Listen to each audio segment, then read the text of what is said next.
A través de los siglos, los hombres han sentido una extraña fascinación por el tema del fin del mundo. Y cada vez que nos acercamos a un nuevo milenio, cada vez que ocurren cosas inusuales, una gran guerra, una cadena de desastres naturales, el interés por este asunto se renueva. Y eso es precisamente lo que ha estado ocurriendo en los últimos años debido a una conjunción de factores distintos. Por un lado, nosotros tenemos el problema del calentamiento global. Muchos científicos nos advierten que en parte por causa del hombre, en parte por causas ambientales, el planeta Tierra se está calentando. Y que eso podría ocasionar grandes catástrofes en el futuro cercano, incluyendo el exterminio de la raza humana si no actuamos a tiempo. Para aumentar la preocupación, últimamente ha salido a relucir uno de los calendarios mayas, que supuestamente predice un cambio significativo en el mundo a partir del 21 de diciembre del año 2012. Una predicción que según algunos puede ser un anuncio profético sobre el fin del mundo. Es importante saber que los mayas usaban varios calendarios, uno de los cuales es un calendario circular que abarca 1.872.000 días, es decir, 5.126 años de los nuestros, dado que muchos expertos ubican el inicio de ese calendario en el 13 de agosto del año 3114 antes de Cristo. Ese ciclo largo concluye el 21 de diciembre del año 2012. Ahora, si las fechas asignadas por los expertos son correctas, lo que indica el famoso calendario es que allí el contamillas, por decirlo de alguna manera, vuelve a ponerse en cero para reiniciar otro ciclo de días y años. Sin embargo, es tal el impacto que esto ha causado en la imaginación popular que ya Hollywood hizo una película dirigida por Roland Emmerich titulada precisamente 2012. El fin de semana de su estreno, a final del 2009, la película había recaudado nada más y nada menos que $225 millones. Solamente en el fin de semana de su estreno. Para complicar más las cosas, no bien iniciamos el 2010, cuando el 3 de febrero las islas de Salomón al este de Papúa Nueva Guinea fueron sacudidas por un terremoto de 7.2 en la escala de Richter. Unos días más tarde, el 12 de enero, la ciudad de Puerto Príncipe y sus alrededores sufrieron un devastador terremoto de 7.0. El 26 de febrero, las islas de Ryukyu en Japón sufrieron un terremoto similar. Y al día siguiente, el 27 de febrero, Chile fue impactado por un terremoto de magnitud 8.8 que pudo haber inclinado el eje de la Tierra aproximadamente en 8 centímetros, según un científico de la NASA. Y todo esto sin contar una gran cantidad de temblores de tierra de más de 4 grados que se han estado sucediendo en diversas partes del planeta. Y algunas personas se preguntan, ¿estarán indicando estas cosas que se acerca el fin del mundo? Y lo que es aún más importante para nosotros, ¿existe alguna relación entre todos estos fenómenos y las profecías bíblicas?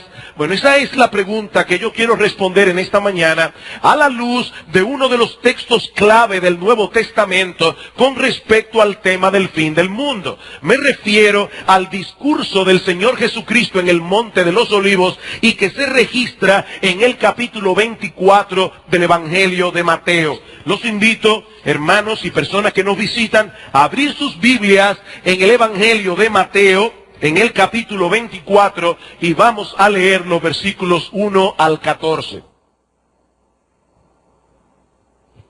Cuando Jesús salió del templo y se iba, se acercaron sus discípulos para mostrarle los edificios del templo. Respondiendo él les dijo: ¿veis todo esto? De cierto os digo que no quedará aquí piedra sobre piedra que no sea derribada.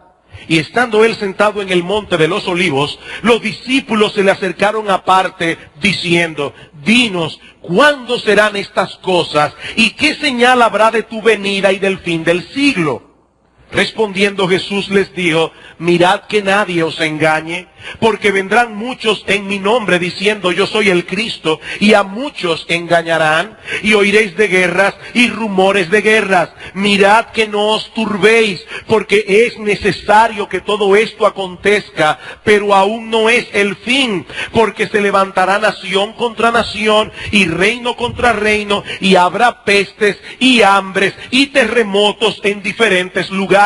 Y todo esto será principio de dolores. Entonces os entregarán a tribulación y os matarán, y seréis aborrecidos de todas las gentes por causa de mi nombre. Muchos tropezarán entonces y se entregarán unos a otros, y unos a otros se aborrecerán. Y muchos falsos profetas se levantarán y engañarán a muchos. Y por haberse multiplicado la maldad, el amor de muchos se enfriará. Mas el que persevere hasta el fin, éste será salvo. Y será predicado este evangelio del reino en todo el mundo para testimonio a todas las naciones, y entonces vendrá el fin.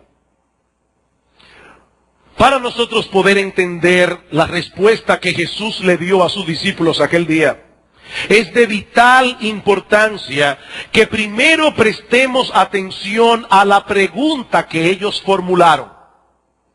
Si nosotros no entendemos la pregunta, es imposible que entendamos correctamente la respuesta. En este momento en que ocurrió este discurso del Señor, Jesús y sus discípulos se encontraban en el templo de Salomón durante la misma semana del arresto, juicio y crucifixión del Señor Jesucristo. Lo que quiere decir, hermanos, que providencialmente este discurso ocurrió en Semana Santa. Y no fue mi intención que coincidiera la fecha presente con la fecha del discurso, pero probablemente, casi seguramente, Jesús pronunció estas palabras el martes de la Semana Santa, unos días antes de su arresto y de su crucifixión. Jesús está consciente de que se está acercando el final de su ministerio y de todas las tragedias que vendrían sobre Israel por haberle rechazado, a pesar de que él era el Mesías tantas veces anunciado por los profetas del Antiguo Testamento. Y es eso lo que mueve al Señor a expresar esa nota de profundo pesar que nosotros encontramos al final del capítulo 23, Mateo 23, versículo 37, inmediatamente antes del discurso del Monte de los Olivos. Jerusalén, Jerusalén, que matas a los profetas y apedreas a los que te son enviados. ¿Cuántas veces quise juntar a tus hijos, como la gallina junta sus polluelos debajo de las alas, y no quisiste? He aquí vuestra casa os es dejada desierta, porque os digo que desde ahora no me veréis hasta que digáis: bendito el que viene en nombre del Señor. Jesús está profundamente conmovido, porque él sabe que los días de Israel como nación estaban contados. He aquí vuestra casa os es dejada desierta, dice el Señor. Y él no se refiere específicamente al templo de Salomón, sino a toda la ciudad de Jerusalén como la capital y centro religioso de la nación. Pero es indudable que el templo está incluido en esta profecía, y esto es precisamente lo que inquieta a los discípulos del Señor. Capítulo 24, versículo 1. Cuando Jesús salió del templo y se iba, habiendo pronunciado estas palabras de juicio, se acercaron sus discípulos para mostrarle los edificios del templo. Como si ellos le quisieran decir al Señor: ¿estás afirmando que este edificio tan fantástico, tan majestuoso, será completamente destruido? El Señor les responde, versículo 2, ¿veis todo esto? De cierto os digo que no quedará aquí piedra sobre piedra que no sea derribada. En otras palabras, eso es exactamente lo que yo estoy diciendo. Este majestuoso templo sufrirá tal destrucción que allí no quedará una piedra sobre otra. Si ustedes quisieran tener una idea del impacto que estas palabras produjeron en los discípulos, imagínense a un hombre que el 10 de septiembre del año 2001 le anuncia a un grupo de personas en la ciudad de Nueva York que al día siguiente, en pocos minutos, las torres gemelas serían totalmente destruidas. Ese templo de Salomón era en realidad una réplica del original, reconstruido por el rey Herodes, quien había decidido superar en todo sentido la gloria de aquel templo que había construido Salomón unos siglos antes. Era una obra arquitectónica de tal magnitud que sus trabajos duraron 40 años. Y cuando estuvo terminado, no había edificio sagrado en todo el mundo que pudiera compararse con ese templo de Herodes. Sin embargo, tal como predijo Jesús, en el año 70, el hijo del emperador Vespasiano, Tito, invadió Jerusalén y el templo fue completamente destruido, de tal manera que allí no quedó una piedra sobre otra. Escuchen lo que dice un historiador acerca de este evento.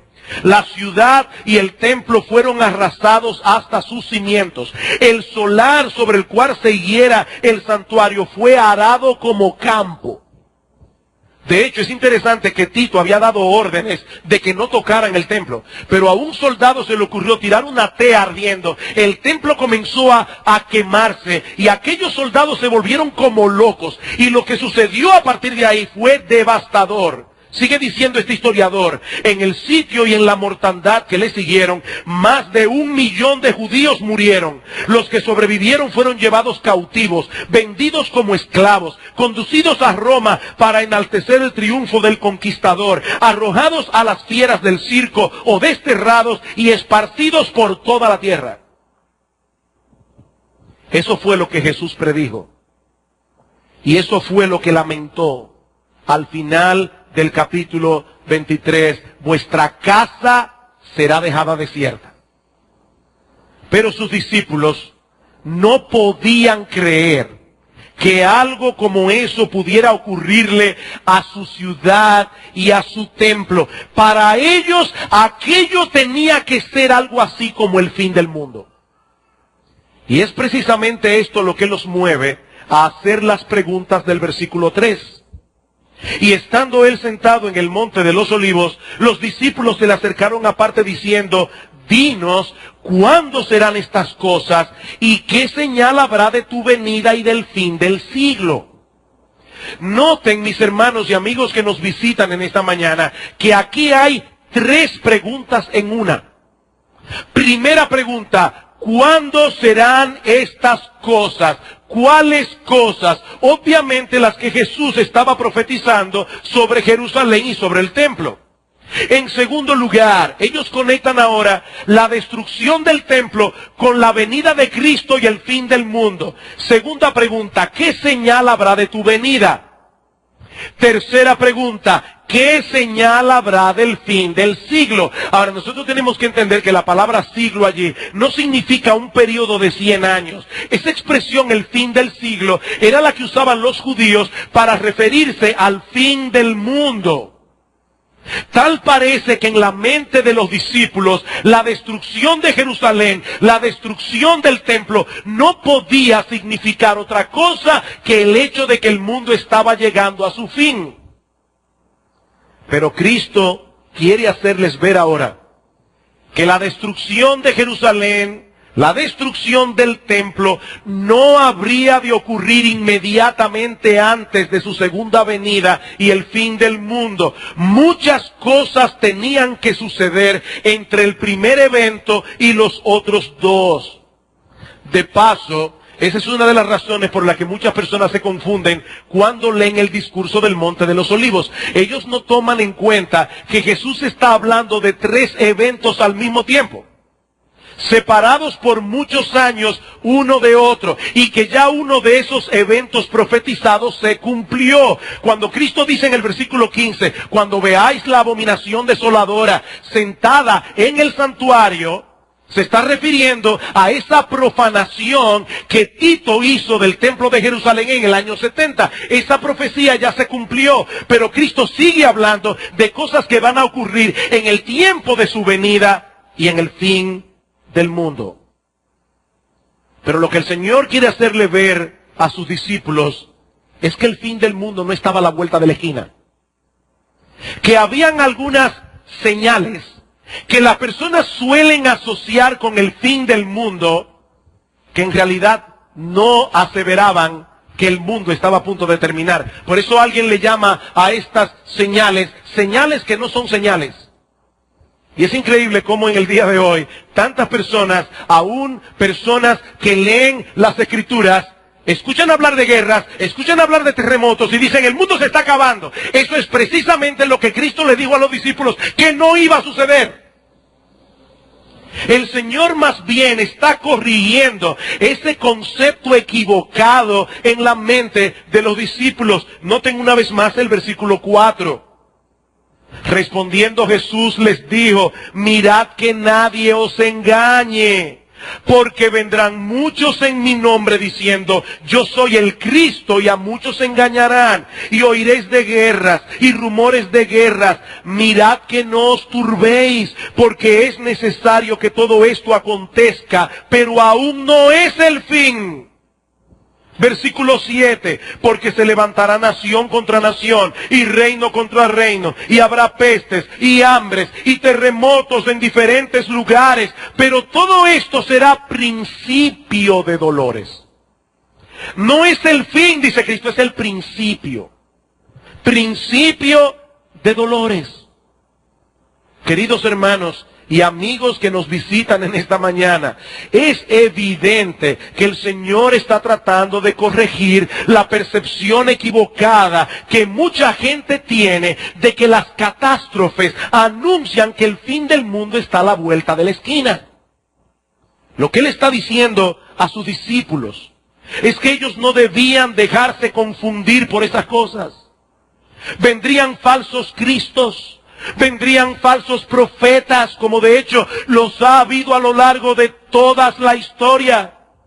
Y muchos serán y seguirán siendo engañados. Y oiréis de guerras y rumores de guerras, pero no se perturben por eso, dice el Señor, porque todavía no es el fin.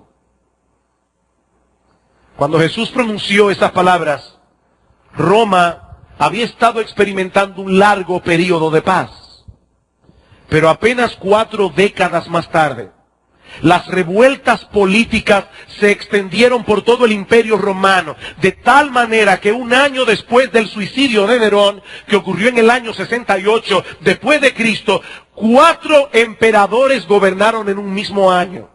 Revuelta tras revuelta tras revuelta. Por eso es que en la historia, el año 69 después de Cristo se conoce como el año de los 4 emperadores: Galba, Otto, Vitelio y Vespasiano. Oiréis de guerras y rumores de guerras, pero aún no es el fin. ¿Saben cuántas guerras han habido a lo largo de la historia? ¿Y cuántas personas han muerto en todos esos conflictos bélicos? Solo durante las 2 guerras mundiales del siglo XX murieron unas 65 millones de personas. 10 millones en la Primera Guerra Mundial, 55 millones en la Segunda. Y quién sabe cuántos han muerto en todas las guerras que se han peleado desde entonces. Mis hermanos, amigos que nos visitan en esta mañana, esta ha sido y seguirá siendo la historia de este mundo dañado por causa del pecado hasta que nuestro Señor Jesucristo regrese en gloria.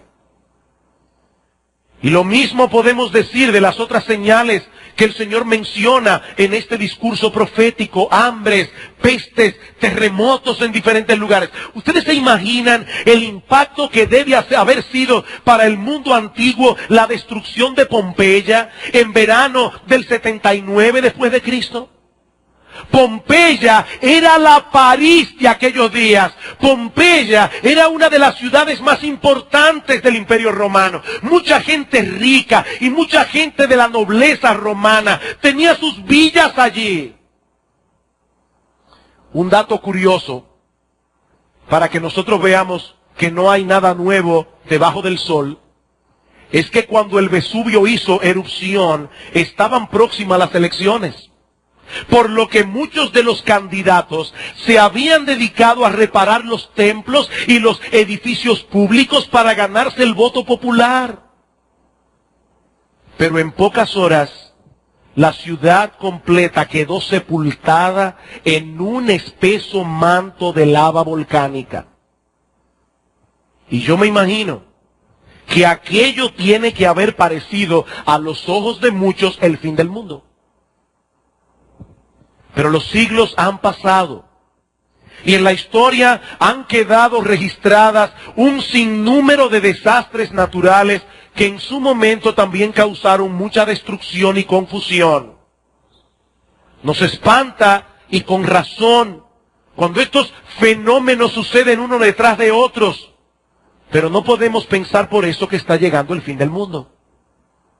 Yo no sé cuántos de ustedes han leído acerca de los dos grandes terremotos que ocurrieron en Chile en el año 1960. Son probablemente los dos terremotos más famosos de la historia moderna. El 21 de mayo del 1960, un fuerte terremoto de 7.7 en la escala de Richter sacudió a la ciudad de Valdivia temprano en la mañana. Y cuando el resto de Chile se estaba organizando para ayudar y socorrer a los damnificados, al día siguiente, a las 2:55 de la tarde, el 22 de mayo, Chile fue sacudida otra vez por un terremoto de 9.5 que duró 10 minutos. Imagínense eso. 9.5. El cataclismo produjo una devastación de 400,000 kilómetros cuadrados. Sin contar los maremotos que se produjeron después, uno de los cuales azotó la isla de Hilo en el archipiélago de Hawái a 10,000 kilómetros de distancia. Habrá pestes y hambres y terremotos en diferentes lugares, y todo esto será principio de dolores, dice el Señor. Marcan el principio, dice Cristo, pero no necesariamente son señales de que el mundo está llegando a su fin. De hecho, escuchen lo que sigue diciendo el Señor en el versículo 9. Entonces os entregarán a tribulación y os matarán, y seréis aborrecidos de todas las gentes por causa de mi nombre. Ese texto literalmente dice, seréis aborrecidos por todas las naciones. Obviamente, el Señor está implicando aquí que antes de que llegara el fin, sus discípulos, su iglesia, habría de esparcirse por el mundo entero. Y en el mundo entero serían aborrecidos por causa de su nombre. Versículo 10. Muchos tropezarán entonces y se entregarán unos a otros, y unos a otros se aborrecerán, y muchos profetas falsos se levantarán y engañarán a muchos, y por haberse multiplicado la maldad, el amor de muchos se enfriará, mas el que persevere hasta el fin, éste será salvo. Y será predicado este evangelio del reino en todo el mundo para testimonio a todas las naciones, y entonces vendrá el fin. Entonces vendrá el fin. Eso no quiere decir que cada miembro de cada una de las naciones de la tierra debe escuchar el evangelio antes de que Cristo vuelva. Eso no es lo que el Señor está diciendo, pero sí significa que el mensaje del evangelio debía ser esparcido a través del globo terráqueo, debía alcanzar los distintos grupos étnicos del planeta y entonces llegaría el fin. Y eso que aquí en Mateo 24 es una predicción, en Mateo 28 es una comisión. Mateo capítulo 28, versículo 18. Antes de ascender a los cielos, dice la Escritura, Jesús se acercó a los discípulos y les habló diciendo: toda potestad me es dada en el cielo y en la tierra. Por tanto, id y haced discípulos a todas las naciones, bautizándolos en el nombre del Padre, y del Hijo, y del Espíritu Santo, enseñándoles que guarden todas las cosas que os he mandado. Y ahora escuchen: he aquí yo estoy con vosotros todos los días hasta el fin del mundo. Hasta el fin del mundo. Como dice el comentarista Hendrickson, se puede considerar como cosa cierta que la proclamación global del Evangelio no iba a ser un asunto de unas pocas semanas, meses o años, sino que abarcaría un periodo mucho más extenso de tiempo, muchos siglos. Así que en vez de enseñar a los discípulos que ellos debían estar atentos a esas señales, porque ellas indicaban que estaba a punto de llegar el fin del mundo, lo que Cristo les está diciendo más bien es que esas cosas iban a ocurrir en todas las épocas de la historia. Y por lo tanto, no nos sirven de nada para establecer cuántos años de vida le queda a este planeta. Nadie sabe cuándo van a ocurrir esas cosas. Versículo 36. De Mateo 24, pero del día y la hora nadie sabe, ni aun los ángeles de los cielos, sino solo mi Padre. Algunas personas son tan tercas, tan obstinadas y tan adictas a ponerle fecha de caducación al planeta Tierra, que nos dicen: bueno, el Señor dice allí que nadie sabe ni el día ni la hora, pero se puede averiguar el año y el mes. Evidentemente, lo que Cristo está diciendo aquí, no se pongan a especular. El día y la hora de la venida de Cristo y del fin del mundo, nadie lo sabe. Nadie lo sabe, sino mi Padre que está en los cielos. Versículo 37, mas como en los días de Noé, así será la venida del Hijo del Hombre. ¿Cómo eran los días de Noé?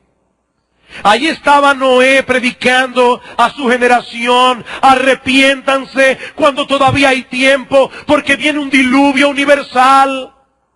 Y Noé se pasó 120 años fabricando una arca en medio del desierto. Y instaba a las personas: entren al arca cuando todavía hay tiempo. Y las personas se burlaban de Noé. Ahí está el loco de Noé, hablando de un diluvio. ¿Saben que hasta la época de Noé nunca había llovido en la tierra? La tierra se regaba por un vapor de agua, dice la Escritura. No había llovido nunca. Y Noé está anunciando un diluvio. Y ustedes ya se pueden imaginar a las personas yendo a donde Noé a burlarse de él. Noé, ¿cuánto tiempo falta para que caiga el primer chaparrón? Y Noé tranquilo, construyendo su arca. La gente estaba en otra cosa. Dice Cristo: así será cuando venga el Hijo del Hombre. Nadie lo va a estar esperando. La gente va a estar en otra cosa, sigue diciendo Cristo, porque como en los días del diluvio estaban comiendo y bebiéndose, comiendo y bebiendo, casándose y dando en casamiento, hasta el día en que no entró en el arca, y no entendieron hasta que vino el diluvio y se los llevó a todos. Así será también la venida del Hijo del Hombre. Entonces estarán dos en el campo, el uno será tomado y el otro será dejado. Dos mujeres estarán moliendo en un molino, la una será tomada y la otra será dejada. Velad pues, porque no sabéis a qué hora ha de venir vuestro Señor. ¿No lo sabéis? Nosotros no sabemos cuándo llegará el fin del mundo. Y todo aquel que pretenda conocer la fecha de expiración de nuestro planeta se está tomando atribuciones que no le corresponden. Sin embargo, habiendo dicho esto, hay ciertas cosas que nosotros sí sabemos acerca del fin del mundo, porque Dios las ha revelado en su palabra. Y ahí es que yo quiero ahora enfocar mi atención en los minutos que nos restan. ¿Qué nosotros sí sabemos acerca del fin del mundo? Bueno, en primer lugar, nosotros sí sabemos, porque Dios lo ha revelado, que el mundo tendrá un fin. El mundo tendrá un fin. Cuando los discípulos preguntan al Señor, ¿cuáles son las señales de que está llegando el fin del mundo? Cristo no los corrige diciendo que el mundo nunca llegará a su fin. El fin vendrá. Sin duda vendrá. Y no será provocado por una bomba atómica. No será provocado por el calentamiento global.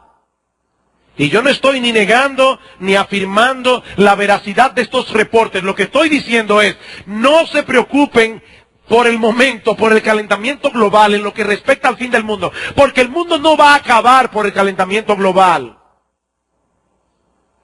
Dios mismo se encargará de ponerle punto final a la historia humana, tal como la conocemos ahora. Él soberanamente decidió su punto de inicio, Él soberanamente decidirá cuándo le pone punto final.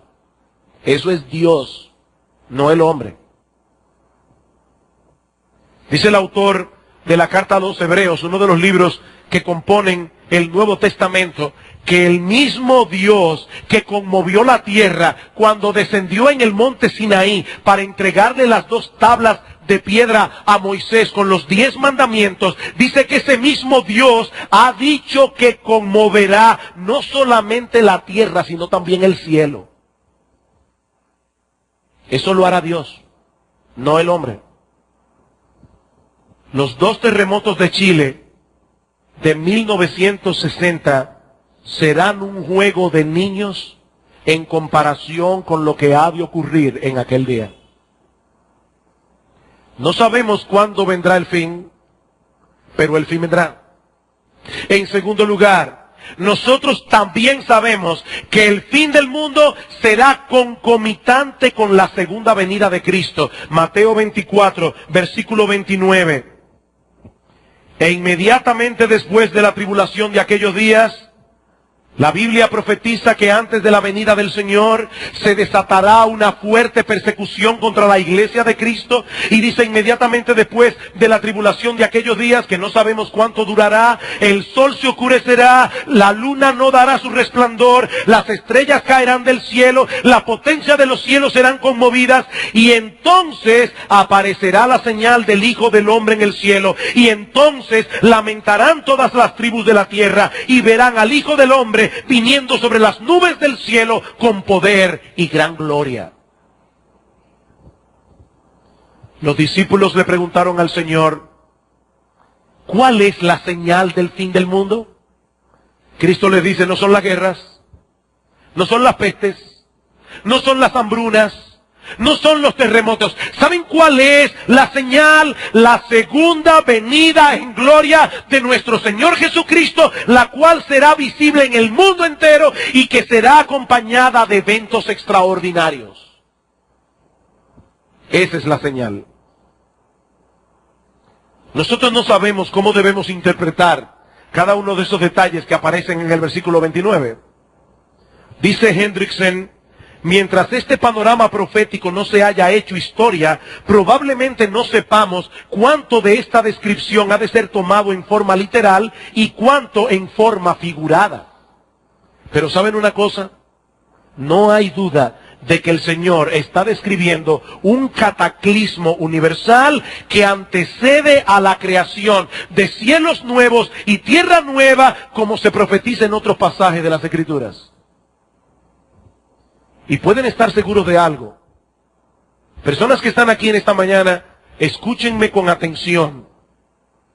Ustedes pueden estar absolutamente seguros de algo.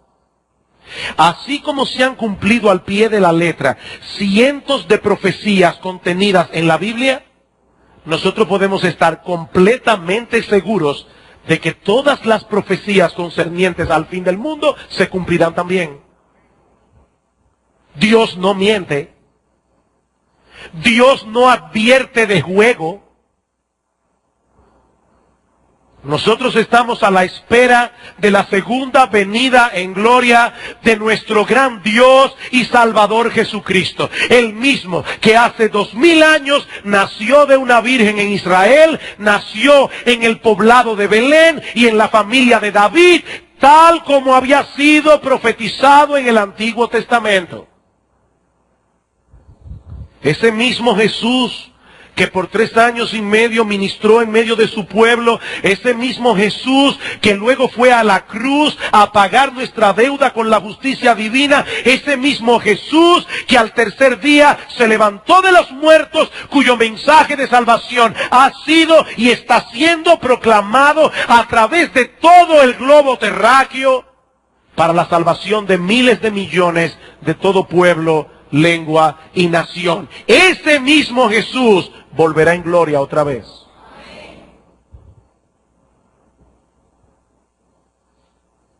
Pero también nosotros sabemos que si bien esas señales que se mencionan en los versículos 4 al 7 no son un indicativo de que el fin del mundo está al doblar de la esquina, sí constituyen un recordatorio de que este mundo tiene fecha de expiración. Sí son un recordatorio de parte de Dios de que ciertamente este mundo se dirige a su fin. El Señor dice a sus discípulos, todo esto será principio de dolores. Y es probable que esté haciendo referencia a los dolores de parto de una mujer. A medida que se acerca la hora del alumbramiento, muchas mujeres aquí saben eso por experiencia personal. A medida que se va acercando la hora del alumbramiento, las contracciones suelen ser más frecuentes y suelen ser más dolorosas.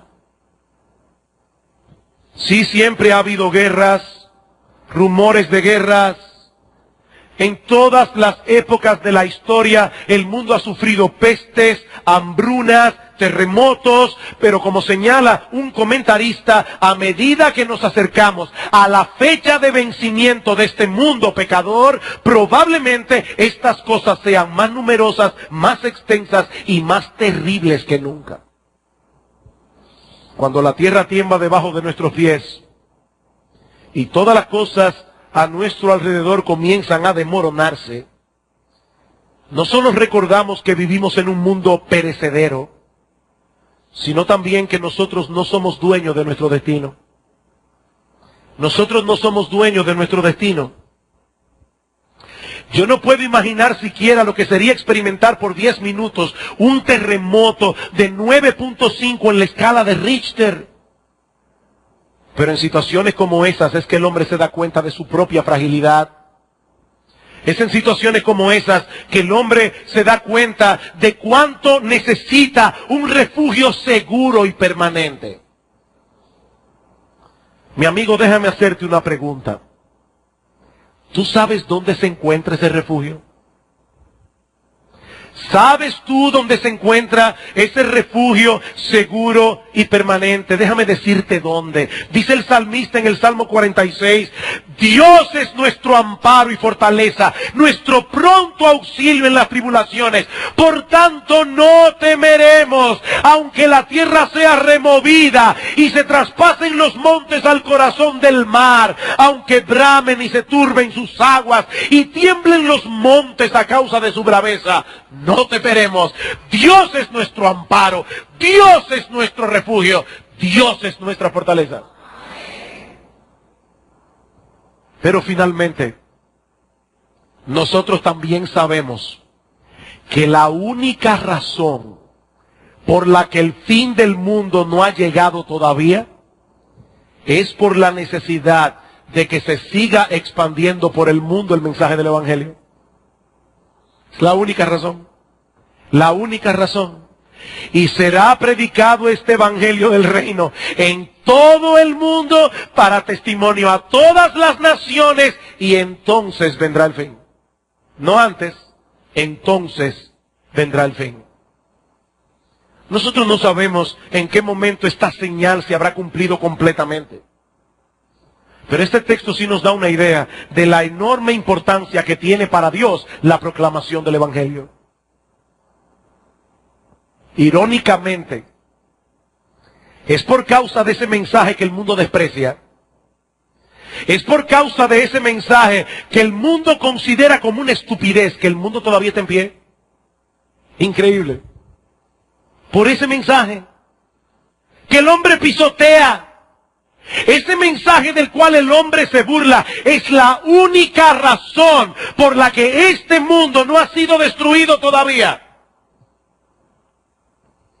El fin no vendrá hasta que ese evangelio del reino sea predicado en todo el mundo para testimonio a todas las naciones. ¿Saben por qué? Porque no existe otro medio de salvación para el hombre que la predicación del evangelio.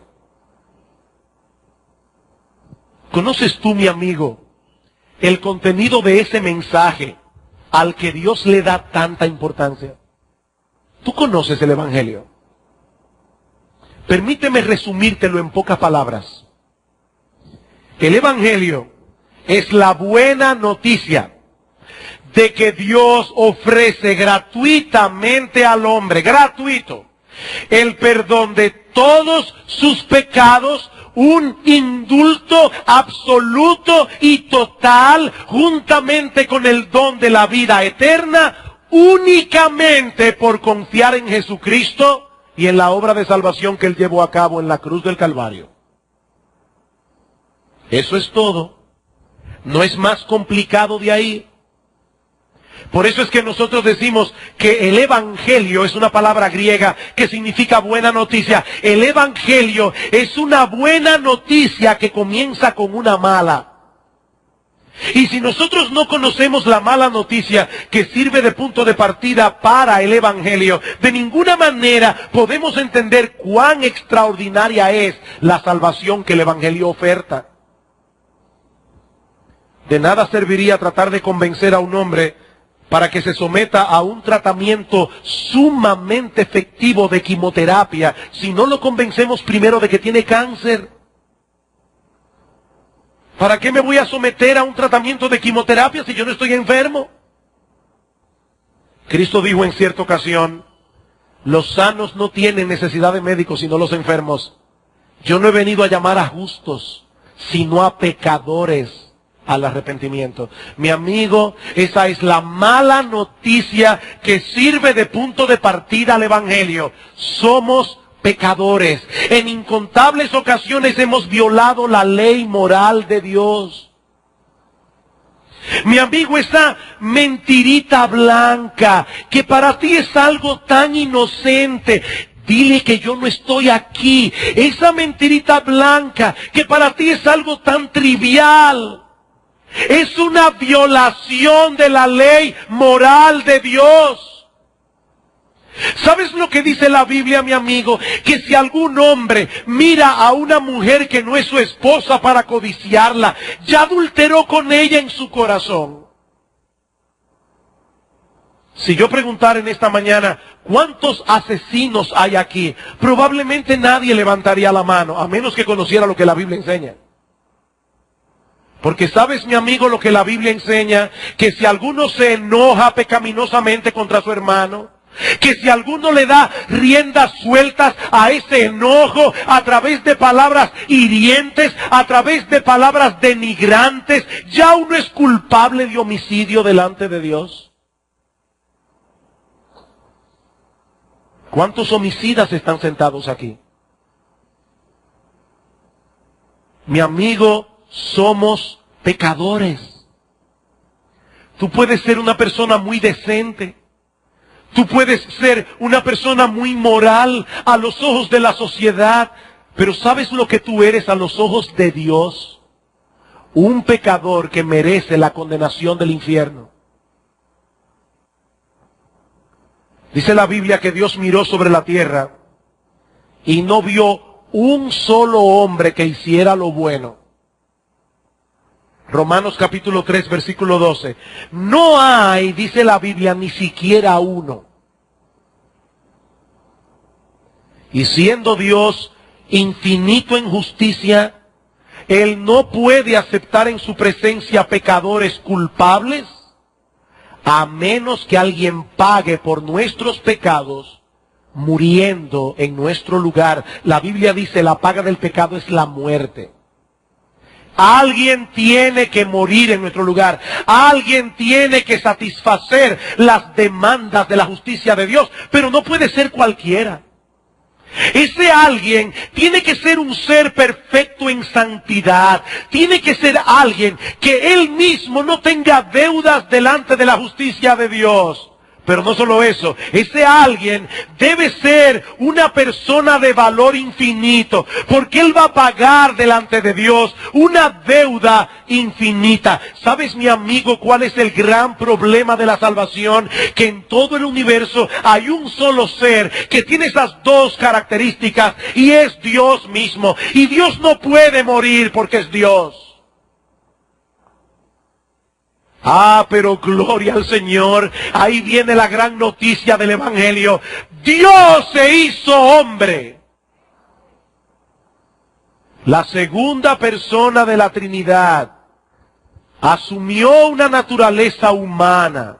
Nació en el vientre de una virgen de Israel, igual que todos nacemos, y era un ser humano, igual que tú, igual que yo, excepto que era sin pecado. Y ese Dios encarnado, ese Dios hombre, murió en una cruz para que todo aquel que en él cree no se pierda, mas tenga vida eterna. Ese Jesús pagó por nuestros pecados. Y en base a esa obra de redención que Él llevó a cabo en la cruz del Calvario, ese Jesús ofrece libre y gratuitamente a todos los hombres perdón y vida eterna para todo aquel que se arrepiente y confía en Él. Mi amigo, tal vez tú estás sentado aquí en esta mañana y te estás preguntando, ¿qué yo debo hacer para ser salvo?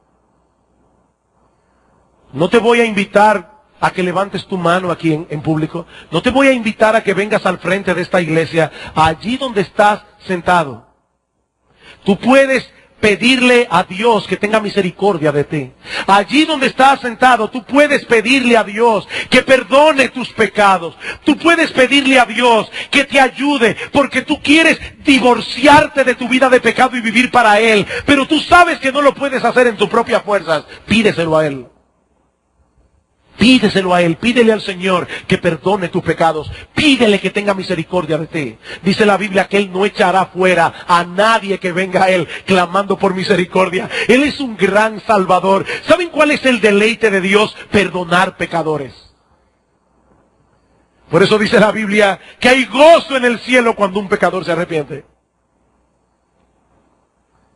Mi amigo, hoy hemos hablado de muchas malas noticias.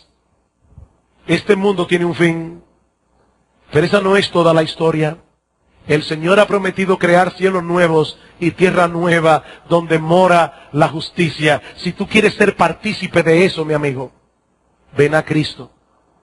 Ven a Cristo, pídele a Él que perdone tus pecados. Pídele a Él que tenga misericordia de ti. Pídele a Él que transforme tu corazón. Pídele a Él que te ayude a vivir para Él.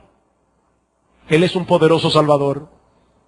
Y Él puede salvarte a ti en esta misma hora, como ha salvado a cientos de hombres y mujeres que se encuentran en este lugar esta mañana.